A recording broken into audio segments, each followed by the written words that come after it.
안녕하세요. 2차시 다항식의 곱셈 공식 디딤 영상 시작하도록 하겠습니다. 자, 오늘은 이제 다항식의 곱셈을 계산하는 방법, 그리고 그거를 이제 공식화해서 여러분들이 계산을 빨리빨리 할 수 있도록 하는 단원인데요. 오늘 나오는 공식들 여러분들 잘 기억해 주셔야 되겠습니다. 그래서 영상에서는 이런 식으로 증명이 되는구나 정도로 봐주시고, 그걸 결과적으로 여러분들이 암기할 수 있도록 많이 연습해 주세요. 자, 그러면 다항식의 곱셈의 성질부터 간단하게 살펴보고 들어가도록 하겠습니다. 얘는 이제 곱셈을 전개하는, 그러니까 공식을 만드는 과정에서 여러분들이 이제 알아두셔야 그 증명 과정이 이해가 되는 내용입니다.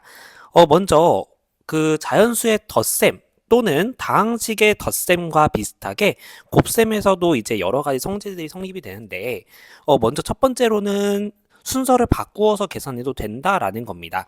예를 들어서 자연수의 곱셈에서 여러분들이 2 곱하기 3 이거 계산하면 6이죠. 근데 3 곱하기 2를 계산해도 6이란 말이에요. 이 둘은 똑같아요. 그런 것처럼 다항식에서도 앞뒤의 순서를 바꾸어서 적어도 곱하면 똑같더라. 이게 성립하는데 이것을 우리 뭐라고 할까요? 그쵸? 다항식의 덧셈에서처럼 얘도 순서를 바꿀 수 있는 법칙, 교환 법칙이라고 부릅니다. 자, 그럼 비슷하게 곱셈에서도 이제 2번 이상의 곱셈이 나왔을 때 뒤에 거를 먼저 곱한 다음에 앞에 거를 곱하나, 앞에 거 먼저 곱하고 뒤에 거를 곱하나, 그 순서는 상관이 없다 라고 하는 법칙이 있는데 이것을 우리는 결합법칙 이렇게 부릅니다.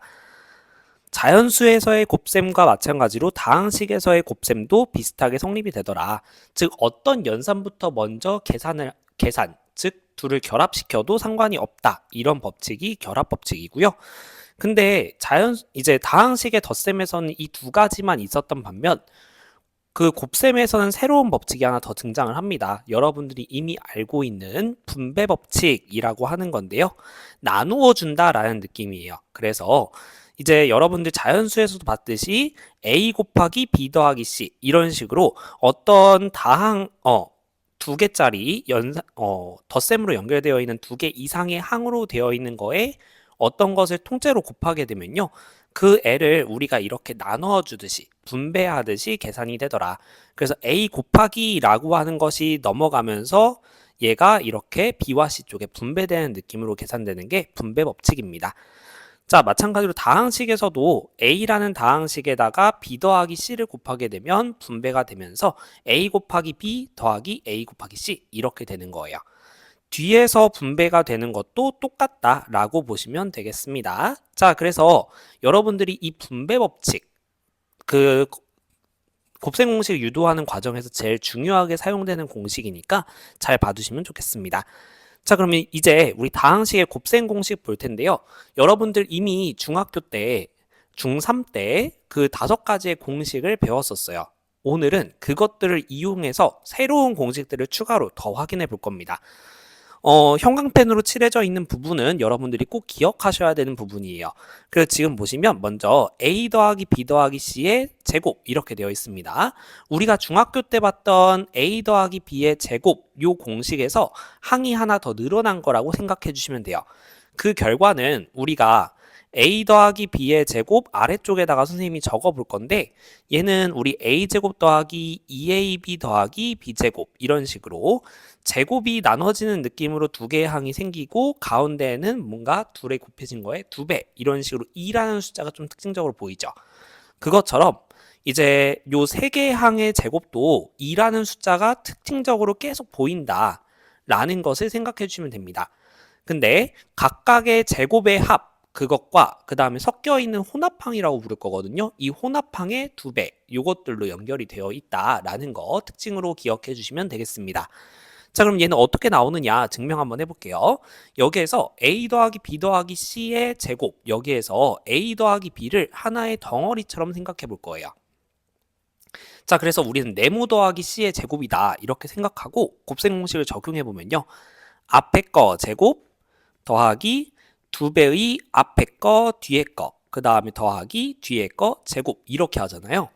이제 요 네모 대신에 A 더하기 B를 다시 적어 넣는다 이렇게 생각하시면 돼요. 자, 이렇게 되는 거예요. 그래서 다시 한번 써보게 되면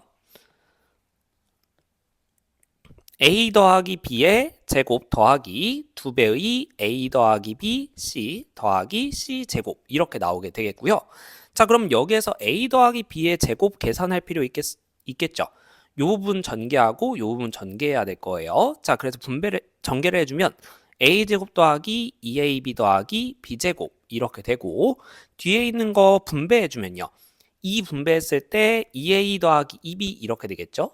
거기에다가 c를 곱하는 거니까 2배의 ac 더하기 2배의 bc 그 다음에 더하기 c제곱 이렇게 되어 있는데, 덧셈들로만 연결되어 있는 건 우리가 순서 마음대로 바꿔도 되니까, 그쵸? 교환 법칙에 의해서 a제곱 더하기 b제곱 더하기 c제곱 이렇게 제곱항들 먼저 앞에다가 적어주고, 그 다음에 섞여 있는 걔네들 뒤에다가 모아서 적어주도록 하겠습니다. 자, 여기서 ECA 이렇게 적었는데, 요 ECA는 EAC가 간 거예요. 그리고 곱셈에서는 교환 법칙이 성립하니까 순서를 살짝 바꿔 적어준 거다, 이렇게 봐주시면 되겠습니다. 자, 그 다음에 두 번째로 나오는 공식은요, 이번에는 제곱이 아니라 세제곱으로 바뀐 건데요, 우리가 제곱일 때는 2라는 숫자가 눈에 띄었다라고 한다면, 세제곱으로 바뀌었을 때는 3이라는 숫자가 눈에 띈다, 이렇게 기억을 해주시면 되겠습니다. 자, 그래서 a 세제곱 더하기 3a 제곱 b 더하기 3ab 제곱 더하기 b의 세제곱 이렇게 되는데요, 이걸 증명하는 과정은 세제곱은 똑같은 게 3번 곱해졌다는 뜻이거든요. a 더하기 b, a 더하기 b, a 더하기 b. 그 중에서 뒤에 2번을 제곱으로 이렇게 묶어서 써준 거예요. 이렇게 했을 때 앞에는 a 더하기 b 있고, 뒤에 거 곱셈 공식으로 전개해주면 a제곱 더하기 2ab 더하기 b제곱 이렇게 나오게 될 거예요. 자, 그 다음에는 이제 분배를 해줄 건데,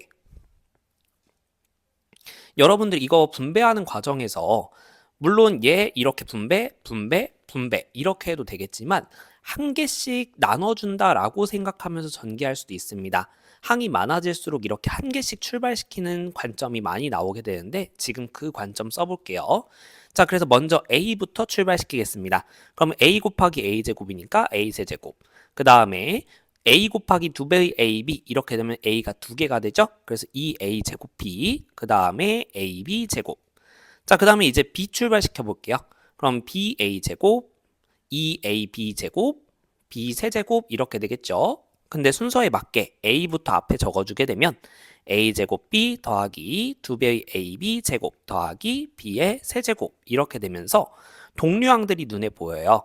먼저 a 세제곱은 동류항이 a 세제곱밖에 없으니까, 자, 그 다음에 a 제곱 b, a 제곱 b 이렇게 계산이 되죠. 그래서 더하기 3배의 a 제곱 b, 자, 그 다음에 ab제곱, 2ab제곱 이렇게 계산되면 3배의 ab제곱, 그 다음 마지막에 b의 세제곱 이렇게 하면서 공식이 증명이 된다. 자, 그러면 a 빼기 b의 세제곱도 있겠죠. 근데 이거는 여러분들 이 공식에서 잘 보시면 a 빼기 b라고 하는 것은 우리가 a에다가 마이너스 b를 더한 거라고 볼 수 있다고 했었죠. 뺄셈은 덧셈이랑 다르지 않은 연산이다, 선생님이 이렇게 설명을 했었어요. 자, 그래서 a 더하기 마이너스 b라고 보게 된다면, 요 a 빼기 b의 세제곱은 우리가 a 더하기 마이너스 b의 세제곱 이렇게 해석을 해볼 수 있고, 그럼 왼쪽에서 증명했던 공식을 써볼 수가 있다는 거예요. 그래서 a 세제곱 더하기 3배의 앞에 거 제곱 뒤에 거 더하기 3배의 앞에 거 하나 뒤에 거 2개, 그 다음에 더하기 마이너스 b의 세제곱 이런 식으로 해석해 볼 수 있다면, 이제 마이너스가 살아남는지 사라지는지 요것만 보면 되겠죠. 그래서 이쪽은 마이너스 b가 한 개밖에 없기 때문에 이 마이너스가 살아있을 거예요. 그래서 마이너스 3a 제곱 b. 근데 뒤에 거는 마이너스의 제곱 붙었죠. 그러니까 플러스로 바뀔 것이고, 그래서 이렇게 플러스 3ab 제곱, 그 다음에는 세제곱이니까 마이너스 살아남겠죠. 이렇게 나오게 될 겁니다. 그래서 이 두 가지 공식은 별다를 게 없다, 다를 게 없는 공식인데, 여러분들 만약에 난 둘 다 외우는 것 좀 까다로워요 라고 하면 요거 한 개 정확하게 기억하고, 가운데 마이너스가 되어 있는 건 덧셈으로 바꾸어서 해석하시면 조금 더 부담이 줄어들 겁니다. 자, 아래 세 번째 공식도 마찬가지인데요. 지금 구조 먼저 살펴보면 A 더하기 B 합이 이렇게 먼저 주어져 있고 뒤에는 뭔가 완전 제곱식스러운 식이 주어져 있는데 부가 플러스 마이너스 플러스 이렇게 바뀌고 있어요. 이런 구조가 되어 있을 때 전개해 보면 A 세제곱 더하기 B의 세제곱, 앞에 거 세제곱 더하기 뒤에 거 세제곱이 된다. 이런 공식인데요. 마찬가지로 전개를 통해서 확인해 볼 수 있습니다.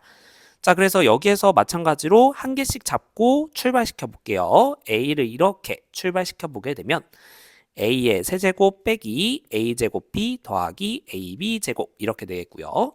자, B 잡고 출발시켜 보도록 하겠습니다. 그러면 더하기 A가 앞으로 가도록 좀 정리를 해볼게요. A제곱 B 빼기 AB 제곱 더하기 B의 세제곱 이렇게 되는데 동류항들 보게 되면 마이너스 A제곱 B 플러스 A제곱 B 사라지겠죠?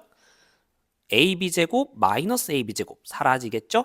자, 그래서 결론적으로 A의 세제곱 더하기 B의 세제곱 이렇게 깔끔한 형태가 남는다라는 거고요. 자, 그러면 마찬가지로 이쪽에서 그러면 이 구조에서 B 대신에 마이너스 B가 들어가는 구조면 뭔가 좀 바뀌지 않을까라는 거예요. 그러면 B 대신에 마이너스 B를 집어넣은 왼쪽 공식에다가 B 자리에 마이너스 B를 한번 집어넣으면 어떤 식이 되냐면 A 더하기 마이너스 B A제곱 빼기 A 곱하기 마이너스 B 더하기 마이너스 B의 제곱 이렇게 된단 말이죠. 얘가 A 세제곱 더하기 마이너스 B의 세제곱 이렇게 되어 있는데 이거를 이제 조금 더하기 빼기 이거 연결되어 있으면 좀 보기 싫잖아요. 그래서 정리해서 적어주면 A 빼기 B A제곱 여기 마이너스 마이너스 있으니까 플러스 AB로 바뀌고 그 다음에 마이너스의 제곱이니까 플러스로 바뀌고 이렇게 해주게 되면 A세제곱 빼기 B세제곱 공식도 얻어낼 수 있겠더라. 그러니까 3번도 두 공식이 다를 게 없는 거죠. 자, 그래서 이렇게 우리가 공식들을 증명해 봤는데 여러분들이 이 증명을 할 수 있고 이거가 중요한 게 아니라 결과적으로 여러분들이 이 식을 봤을 때 얘를 이렇게 바꾸는 거 반대로 요식을 봤을 때 이렇게 전개해내는 거 양쪽이 왔다리 갔다리가 빠르게 될 수 있어야 되는 게 중요하다. 그래서 여러분들이 문제를 풀면서 공식을 계속해서 떠올리면서 이걸 좀 빠르게 파악할 수 있는 방법을 익혀야 된다. 요거에 초점을 맞춰서 공부해 주시면 좋겠습니다. 자, 그럼 오늘 디딤 영상 보시느라 고생 많으셨습니다. 수업 시간에 만나도록 하겠습니다.